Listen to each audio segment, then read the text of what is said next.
or we're attached to it. It's like, I'm really attached to taking a vacation this year. Our emotions come into play, our fears. Sometimes we don't make decisions that we know are the right decisions because we're afraid, because we don't know anything in life ultimately.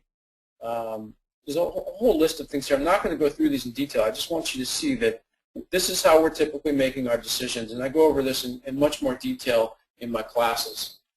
So typically, as mentioned, it's one slice of this greater pie of things we can make decisions from, or it's multiple slices. So we have here logic and reasoning is coming into play. Maybe I don't quite have the money to spend on this thing. I'm a little afraid because it's uncertain as to whether it's going to be successful. I've got the habit of making decisions a certain way. I really have a want to be comfortable. And the rapport slice there, maybe people won't like this decision. So that's how decisions are usually made. Now, these are the things that are typically left out when we make decisions from that place, because what I postulate is that basically there's this holistic totality of a place that we can make decisions from that I call making them from our higher self or from source or from our deeper knowingness. And when we make decisions from that place, it takes into account all those things that were in the pie, like logic and wants and reasoning and time and money. But additionally, it takes into account something that is really unexplainable to us. This part of us is omnipotent. It's timeless. It doesn't know a past, a present, or a future. It's limitless. It basically knows no bounds. And like I said, I myself can't even explain, how or why this is true. I think if you begin looking into quantum physics, you'll see that by the principles of non-locality and some of the other principles in modern physics today, that there's actually no separation between any of us or any time and space that's ever existed. And perhaps looking into that can explain why this is. But what I found for myself was that looking at the whys only stopped me. When we ask why, it calls for justification. It calls for us to stop and kind of dig a position out and begin to explain that position.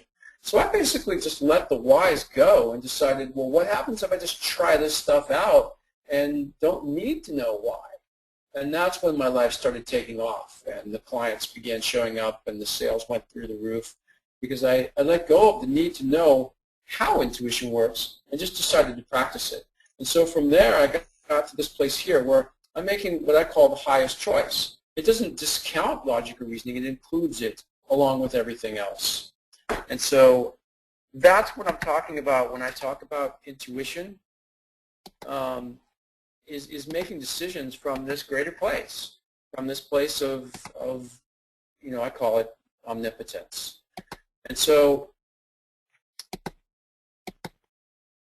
just getting the PowerPoint back to where I want it to be. So now that I've explained that a little bit, I'd like to give you some examples of just how powerful this has been in my business life. Of course, it's made a huge difference in every area of my life.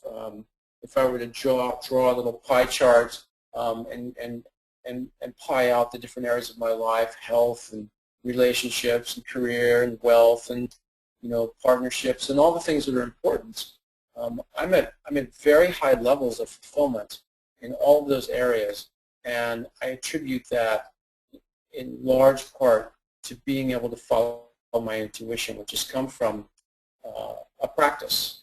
And so today we're going to talk about growth and change and in the business context. And so there's been so many ways that it has helped in the growth of my business, and I've seen it help grow other people's business. One of the ways is that when I owned my advertising agency, I was one of the primary quote-unquote salespeople or business development people. So it was my responsibility partially to bring in new customers and clients.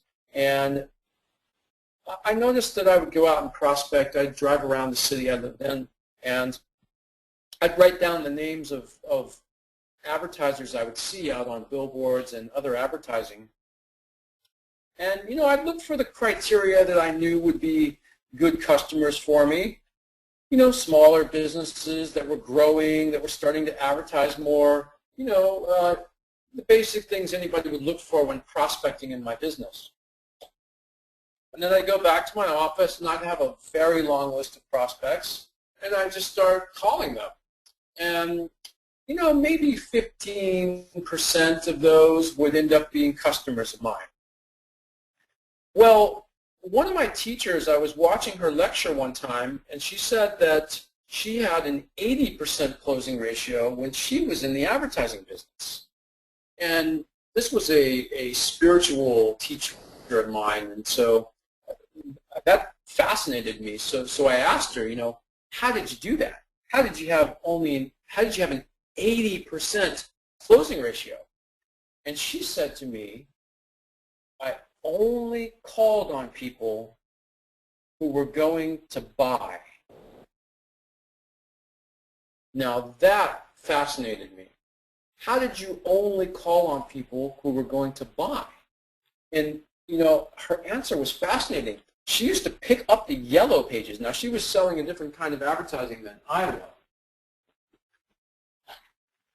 But she would pick up the yellow pages and just start flipping through it until her inner guidance told her to stop at a particular page, and then she would have her finger guided to a particular page, and that's who she would call. That was amazing to me. So I thought, I have no idea how you can do that, but I'm going to give it a try. So I started driving around, and I would see if anything stood out to me more than anything else. And you know what? It did. As I started driving around the city I lived in, I would notice that certain billboards, it was as if they were calling to me, like, hey, Craig, call me. I need your help. I'm overwhelmed. Our business is going through the roof, and we're growing into new markets, and we can't handle it. We need someone to help us with our advertising. That's what it was like for me. And certain billboards would have like a glow about them, or they would just look different, and I would be pulled to them. Now, for a while, I actually didn't act on it. I just noticed it. I was just sort of playing around in the realm. But then what would happen is maybe 4, 5, 6 months later, I'd be driving around prospecting, and I would see that billboard that had called to me 6 months ago. Suddenly, instead of having one billboard, they now had 20. And I was like, okay, something to this. So I started calling on those that called to me. And what happened was my closing ratio shot up from about 15% to 80%. So I was able to do what she was doing. And by the way, my workload just completely disappeared, basically. I started working far less hours, actually, because instead of calling 50 prospects to get 5 or 10 of them to become a customer, now I actually called 4, and I'd get 2 or 3 to become my customer, or sometimes 4 to become my customer. It basically eliminated about, 80% of my workload in terms of bringing in new business. And by the way, the customers that I brought in were amazing customers. I loved my customers, and that's another area that went through the roof when I began using my intuition, was customer service.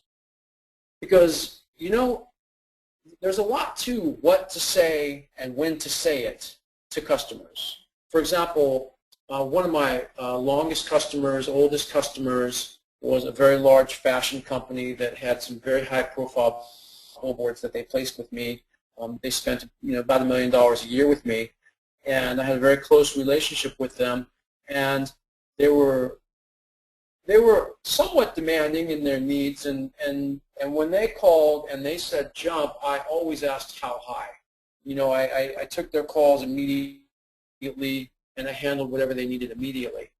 And one day, I had done something to delay something that was happening in the business, and I knew they weren't going to be happy about it.